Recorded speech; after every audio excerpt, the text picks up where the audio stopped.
प्रदेश Congress committee अध्यक्ष श्रीयुक्त भक्तचरण दास महोदय, मोर बंधु वरिष्ठ कांग्रेस नेता पूर्वतन मंत्री सम्मानीय श्रीयुक्त शरद राउत महोदय एवं सान भाई श्रद्धेय सुदर्शन बाबू एवं श्रद्धेय रजनी बाबू एवं श्रद्धेय जयश्री समस्त इलेक्ट्रॉनिक मीडिया और प्रिंट मीडिया उपस्थित समस्त बंधुगण, सम्मानीय सभापति डाटा जहाँ आम पाखे अवेलेबल जो कथा कहबार आवश्यकता अच्छी कांग्रेस दल तरफ से संपर्क में संपूर्ण भाव में आपण मानक कही सारी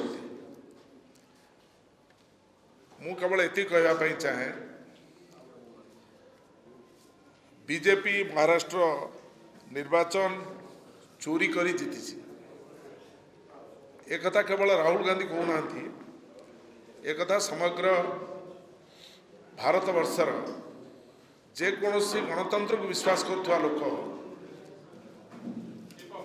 जो माने सबु समय केवल निर्वाचन नुहे निर्वाचन सहित संश्लिष्ट जेते गुड़िए व्यवस्था रही भारत वर्ष रे समस्त विषय जो माने समीक्षा करती से माने मध्य महाराष्ट्र विधानसभा निर्वाचन पर खोलाखोली भाव में ताकू आलोचना करुछंती। सम्मानीय सभापति हिसाब कर देइछंती जे 41 लाख भोट 6 मास भितर किभली भाव में बढ़ाइबा पई सक्षम होईची भारतीय जनता पार्टी निर्वाचन कमिशन को निर्देश दे निर्वाचन समय आमे मु निर्वाचन 10 थर लड़ली आरंभ रु एपर्यंत निर्वाचन आमर धारणा जिते निर्वाचन हुए सेतबले सर्वोच्च दायित्व एवं सर्वोच्च क्षमता निर्वाचन कमिशन हाथ में थाए किंतु एठी जो कमिटी को भांगी दे माने सांविधानिक व्यवस्था को परिवर्तन करी श्रीयुक्त नरेंद्र मोदी माननीय भारतर प्रधानमंत्री श्रीयुक्त अमित शाह माननीय गृहमंत्री ये दुई जन रहिला परे माननीय विरोधी दल नेता सेठी सभ्य भाव रहिले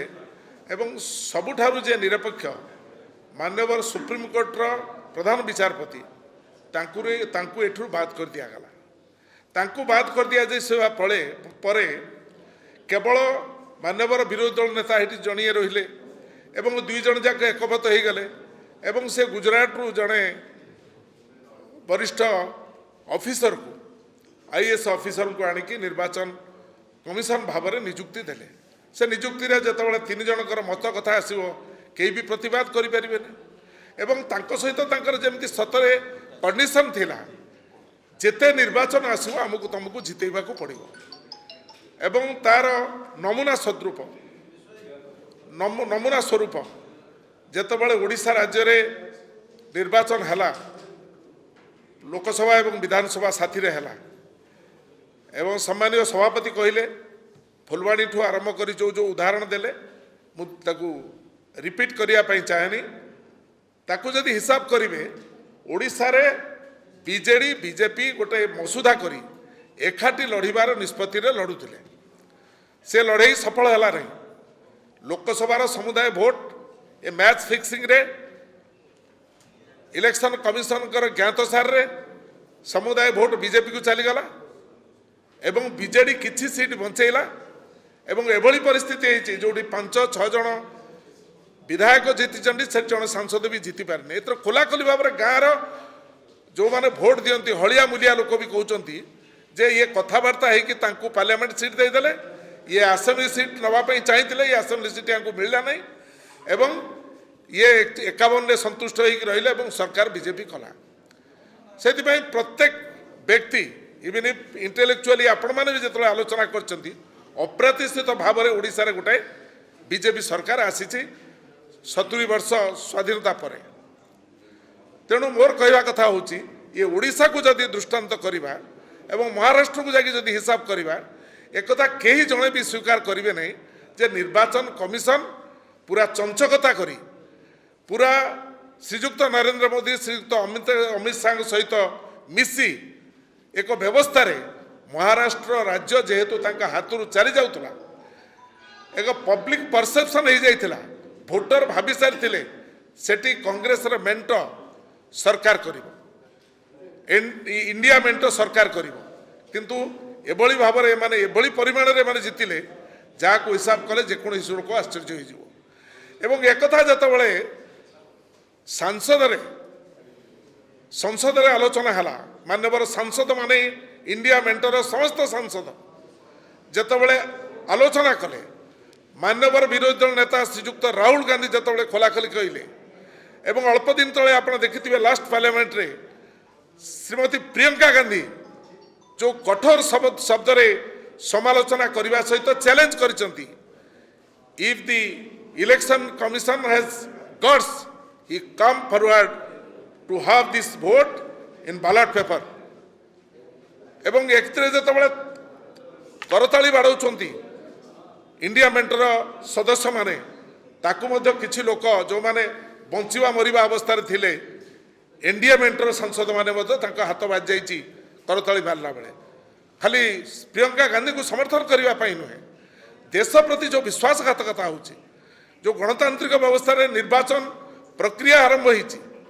कन्स्टिट्यूशन में जहाँ लिखा जाइए इलेक्शन कमिशन गोटे इम्पार्शियल बॉडी ऑटोनोमस बॉडी से केबे कौन परिस्थिति कहीं हस्तक्षेप करने कथा नुहे जदि निर्वाचन कमिशन भारत वर्ष रे बीजेपी मय करदेवाई जदि निष्पत्ति करके कार्य करती ताकू श्रीजुक्त राहुल गांधी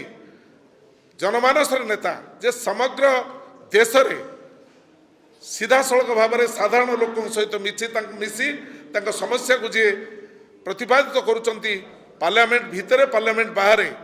बस्ती रे जाइए लोक पाखे मिशुती सी कहे न तो कह कि दुर्भाग्य ताकू जदि नरेंद्र मोदी कही था आम कही था से विरोधी दल हिसाब से कहते ताकू जदि अमित शाह कही था आम कही था सी विरोधी दल हिसाब से कहते भारतीय जनता पार्टी प्रमुख नेता हिसाब से कहते प्रधानमंत्री हिसाब से कहते किंतु निजे इलेक्शन कमिशन आज जो खबर कागज रे जो भाई भाव में चैलेंज कर राहुल गांधी को मु भावुची इलेक्शन कमिशन दायित्व रहिबार उपयुक्तता नहीं जो से गोटे पॉलिटिकल एजेंट हो जड़े political agent cannot be the election commission of India तेणु मोर कहवा कथा है जे माननीय सभापति सबु कथा को स्पष्ट भाव में आपण आगे थोड़ी आमे कहवा चाहूँ जो कथा श्रीमती प्रियंका गांधी लोकसभा कहते राहुल गांधी कहते इंडिया मेंट दाबी करिछि आज आमे भी मध्य ओडिशा प्रदेश कांग्रेस कमिटी तरफ सभापति सामने आमर आलोचना होती आमे भी दाबी करुचु जदि सत्साच अच्छी ये ओडिशा रे मध्य बैलेट पेपर रे आसंता विधानसभा लोकसभा निर्वाचन करंतु केते से लोकों पाखे अच्छी केते लोकंकर निकटतर हो अच्छी केते लोक मान काम कर स्पष्ट हो आमर निर्दिष्ट मत है कांग्रेस दलर आमे चाहूँ जे जो कथा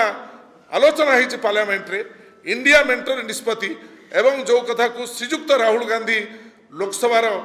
विरोधी दल नेता हिसाब से दाबी करिसंती जदि इलेक्शन कमिशन ठीक कहते जदि से कहते जे अभिज्ञता नहीं राहुल गांधी अभिज्ञता नहीं इलेक्शन कमिशन अभिज्ञता अच्छी एत कटु शब्द गोटे पॉलिटिकल एजेंट भी कहीपर he is more than a political agent गोटे पॉलिटिकल एजेंट हिसाब से जो व्याख्या करिसंती जो कथा कहते आम निंदा करुचु एवं अंतत पक्षे से चिंता करने दरकार देश इलेक्शन कमिशन ऑफ इंडिया नुहे ये देश गणतंत्र देश लोक मानकर देश लोके जहाँ चाहते करने पड़ो से बाध्य एवं से ओडिशा प्रदेश कांग्रेस कमिटी समग्र भारत वर्षर सबु प्रदेश कांग्रेस कमिटी एवं भारत वर्ष एक निष्पत्ति जदि इलेक्शन कमिशन तमे आगामी दिन में जो निर्वाचन आसे निर्वाचन को बैलेट पेपर रे कर एवं ये जो कटु मंतव्य ଶ୍ରୀଯୁକ୍ତ ରାହୁଲ ଗାନ୍ଧୀଙ୍କ ବିରୁଦ୍ଧରେ ଦେଇଛ ତାକୁ ତୁମେ ୱିଡ୍ର କର, ନହେଲେ ଦେଶବ୍ୟାପୀ ଆନ୍ଦୋଳନ ହେବ। ଏତିକି କହି ମୁଁ ଆପଣଙ୍କୁ ସମସ୍ତ ଧନ୍ୟବାଦ ଦେଉଛି।